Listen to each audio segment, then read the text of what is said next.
সেটা হলো যে আমরা চাই একটি নির্বাচন হোক যেটাতে মানুষ তার ইচ্ছা মতো ভোট দিতে পারবে। এই সরকার কিন্তু কোনো দলের পক্ষে না, এটা আমি স্পষ্টভাবে বলে দিচ্ছি আপনাদেরকে, আপনারা জানেন সেটা, তাও আবার এটা আবার উচ্চারণ করা প্রয়োজন যে এই সরকার কোনো দলের পক্ষে না। একদম তলানিতে চলে যাওয়া দেশকে আবার টেনে তুলতে হয়েছে প্রফেসর ইউনূসকে, আমরা তার সহায়ক হিসেবে সাথে ছিলাম। এই সরকার অন্তর্বর্তী সরকার হিসাবে বাই ডেফিনেশন কিন্তু স্বল্পকালীন। সেটা হলো যে আমাদের কিছু দায়িত্ব ছিল, কিছু প্রত্যাশা ছিল ইয়াং জেনারেশনের, তাদের সেই প্রত্যাশা সবটাই যে আমাদের এই স্বল্প সময়ের মধ্যে পূরণ হয়ে যাবে তা না, কিন্তু আমরা একটি পথ নির্দেশ করে দিয়ে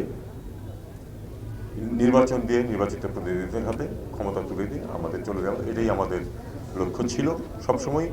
এবং তার জন্য ন্যূনতম যেটুকু সময় দরকার ছিল এই সরকার সেই সময়টুকুই নিয়েছে, এর থেকে কোনো বেশি সময় নেয়নি। আগামী ফেব্রুয়ারির 12 তারিখে নির্বাচন হচ্ছে, সবাই এটাতে, সব রাজনৈতিক দলই এটাতে অংশগ্রহণের প্রস্তুতি নিচ্ছে এবং আমরা আশা করি যে খুব উৎসবমুখর পরিবেশে এই নির্বাচন অনুষ্ঠিত হবে। এই নির্বাচনের বিশেষ গুরুত্ব কয়েকটি কারণ। এক, সত্যিকার অর্থে দেশে গত 15 বছরে কোনো নির্বাচন হয়নি। যদি আপনি নির্বাচনের কথা বলেন তাহলে সর্বশেষ নির্বাচন ছিল 2008-এ, এরপরে আসলে আর কোনো নির্বাচন হয়নি।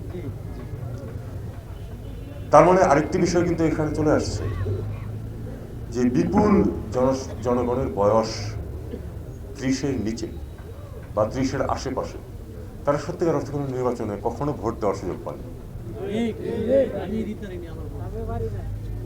এবার আমাদের লক্ষ্যটা হচ্ছে যে প্রত্যেকটি মানুষ যেন, আমরা জানি যে 100% ভোট কোনোদিনই কাস্ট হয় না, এটা আপনারাও জানেন, আমরাও জানি, কিন্তু ভোট দিতে চাইবে অথচ দিতে পারবে না, প্রতিনিধি নির্বাচন করতে চাইবে অথচ সেই প্রতিনিধির দেখা পাবে না, এরকম পরিবেশ যেন সৃষ্টি না হয়, এটাই ছিল লক্ষ্য।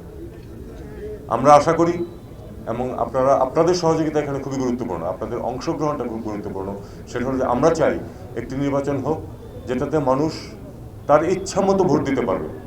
এই সরকার কিন্তু কোনো দলের পক্ষে না, এটা আমি স্পষ্টভাবে বলে দিচ্ছি আপনাদেরকে, আপনারা জানেন সেটা, তাও আবার এটা আবার উচ্চারণ করা প্রয়োজন যে এই সরকার কোনো দলের পক্ষে না।